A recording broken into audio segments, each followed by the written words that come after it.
എടാ വേറെ ആർക്കും എന്നെ അറിയണമെങ്കിലും നിനക്കെന്നെ അറിഞ്ഞൂടാ. നിന്റെ അളി നിനക്ക് അറിഞ്ഞൂടെ? നീ പ്രതികാരം തീർക്കണം ആണാ? എന്ത് പ്രതികാരം?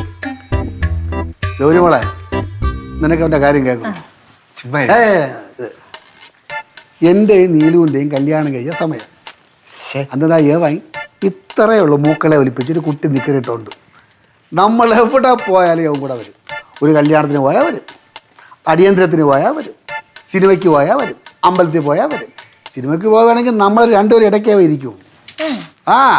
ഇവൻ നമുക്കൊന്നും തൊടാനോ മിണ്ടാനോ പറയാനൊന്നും പറ്റില്ല. ഇടയിൽ കയറി കിടക്കും.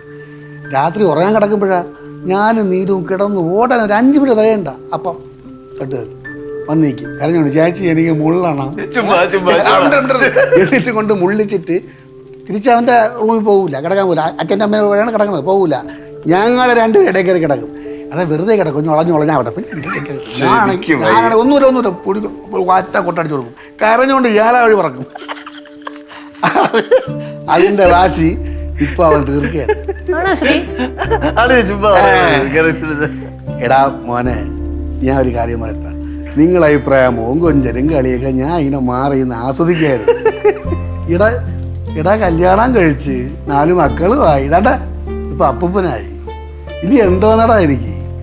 ഇനി നിങ്ങളെ കാലമല്ലേടാ, നിങ്ങൾ പ്രേമിക്കടാ. ഇപ്പൊ ഇതാ മഴ ചന്നം പിന്നെ പെയ്യുന്നത് എന്തിനാണ്? അണക്കെട്ടി വെള്ളം നിറയ്ക്കാനല്ല, നിങ്ങൾക്കും കൂടെ വേണ്ടിയിട്ടുള്ളതാണ്. നിങ്ങളുടെ മനസ്സിലാണ് മഴ പെയ്യേണ്ടത്. നിങ്ങൾ മഴയും പ്രകൃതിയായിട്ട് അലിഞ്ഞങ്ങ് ചേരണം കേട്ടാ. ചേട്ടൻ ഭയങ്കര റൊമാൻറ്റിക് ആണെന്ന് ശ്രീ പണ്ട് പറഞ്ഞിട്ടുണ്ട്. ആര്? ശ്രീ. അതെൻ്റെ മോളെ പണ്ട്. ഇപ്പം നേരത്തെ പറഞ്ഞ പോലെ 19-56 വയസ്സ് കഴിഞ്ഞില്ലേ? ഇനി എന്തോന്നും മഴ പ്രകൃതി ഒന്നുമില്ല. ഇപ്പം ഭാര്യയായി, മക്കളായി, പേരക്കിടങ്ങളായി. സത്യം പറഞ്ഞാൽ ഗൃഹസ്ഥാശ്രമം കഴിയാറായി. ഇനി വാനപ്രസ്ഥമെന്ന് ഞാൻ തീർത്ത് പറയണില്ല.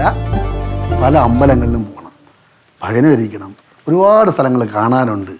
കാശി പോകണം. ഒറ്റ ചിന്തയുള്ളൂ മോളെ ഇപ്പോൾ, ഈശ്വരൻ.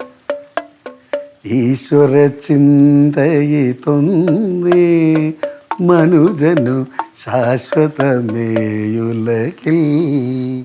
ഇഹപര സുഹൃത്തം ഏകിടുമാർക്കും ഇത് സംസാര വിമോചന മന്ത്രം. എന്തായി ആളിയനെ അട്ടുകളിപ്പിക്കാന്നൊക്കെ പറഞ്ഞിട്ട്?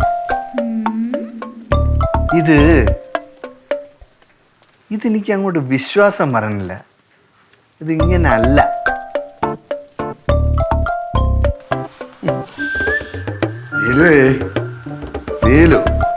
വരികയാണ് ആ പിള്ളേരെ ഇടക്ക് പോയി നിന്നിട്ട് അവരെ കുറ്റം പറയാനായിട്ട്. നിനക്ക് എന്തിന്റെ കേടാണ് ബാലു?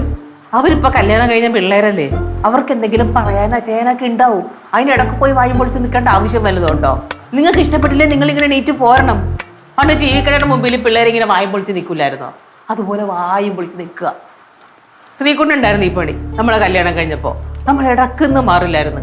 കിടന്നാലും ഇരുന്നാലും ഒക്കെ അതിനെ നടക്കവനുണ്ടാവുമായിരുന്നു. ഇത് ആ പ്രായമാണോ നിങ്ങള്? ഇത്ര പ്രായമായ ഒരാളല്ലേ, ചിന്തിച്ചുകൂടെ ഇതൊക്കെ? എടീ, ഇക്കാര്യം ഞാൻ അവരുടെ അടുത്ത് പറഞ്ഞിട്ട് ഇതാ വരണ വഴിയാണ്. ഇനി എനിക്കെന്തോന്നടി, എനിക്ക് വയസ്സെത്ര, ഞാൻ അപ്പൂപ്പനായി. അവിടെ കളിയും ചിരിയൊക്കെ ഞാൻ ഇങ്ങനെ ആസ്വദിക്കല്ലേ. എൻ്റെ പഴയ കാലത്തിലോട്ട് പോയി അവരെ കളി ചിരിയും കണ്ടപ്പോഴേ. അതാണ് നല്ലത്. നമുക്ക് ഇത്രയും പ്രായമൊക്കെ ആയില്ലേ, നമ്മൾ ഇനി അതൊന്നും നോക്കാതെ രാമരാമ എന്നും പറഞ്ഞ് പ്രാർത്ഥനയും ജപമായിട്ട് അങ്ങ് നടക്കുക.